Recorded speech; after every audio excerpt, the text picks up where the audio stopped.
If you picture someone with an extremely high IQ, you probably imagine flawless articulation, perfect organization, and an unwavering confidence.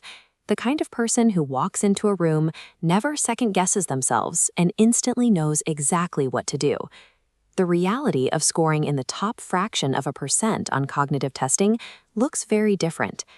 These individuals are often wide awake at 3 a.m., painfully reliving a minor conversation from over a decade ago.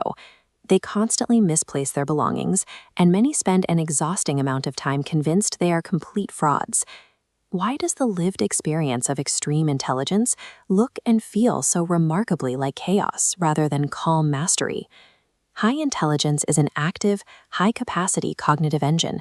Running this machinery exacts a heavy, unavoidable physiological and psychological tax on the individual. This chart plots actual competence against self-assessed confidence.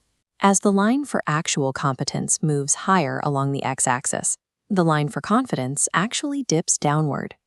Deep understanding of a domain reveals its full complexity, making the gaps in one's own knowledge impossible to ignore. While those around them see an expert, the high IQ individual only sees the vast territory they have yet to master. This mismatch creates the feeling that they are somehow getting away with something, that everyone else has simply overestimated them. This makes imposter syndrome a structural certainty, rather than a lack of self-esteem. Your brain operates, among other things, as a threat detection machine. A more powerful brain runs faster, more thorough disaster simulations, identifying terrifying risks and failure points that others miss entirely. The chronic anxiety and rumination observed in high IQ individuals are direct, unavoidable byproducts of an overperforming analytical processor.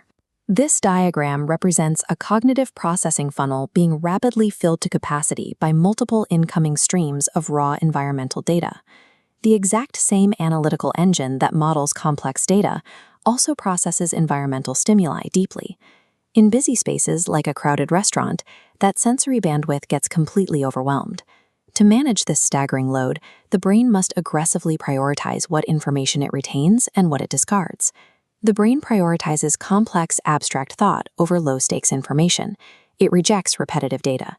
This explains why someone who can mentally model a 15-step problem routinely forgets where they put their keys, or if they turned off the stove.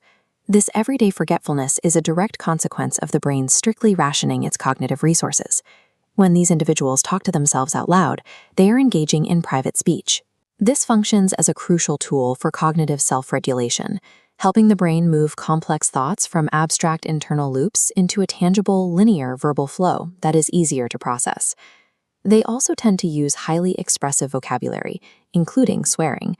These words act as precise linguistic tools that deliver a specific emotional and descriptive punch. For a brain under heavy load, a four-letter word is a cognitive shortcut, the most efficient way to communicate a complex feeling without the friction of filtering for social politeness. This regulatory behavior extends to sleep. High IQ individuals disproportionately override their evolutionary circadian rhythms to become night owls. They require those late-night hours to find the only environment where their system isn't under assault, a quiet, low-stimulation space for abstract thinking. These supposedly chaotic social quirks are actually efficient, utility-driven tools. Each one helps maintain order within a mental system that is constantly threatened by its own high-speed processing. The scattered, anxious, nocturnal person muttering in a parking garage is operating a nervous system under an invisible, extraordinarily heavy load. Possessing an extreme intellect does not automatically make life easier. The sheer volume of processing often makes the mind an exhausting place to reside. Many people carrying this cognitive profile spend their entire lives wondering why basic existence feels so incredibly difficult, despite being told they have every intellectual advantage. By understanding the mechanical reality of their own brain, high IQ individuals can finally stop fighting their biological nature. They can find grace in knowing exactly how their hardware ticks.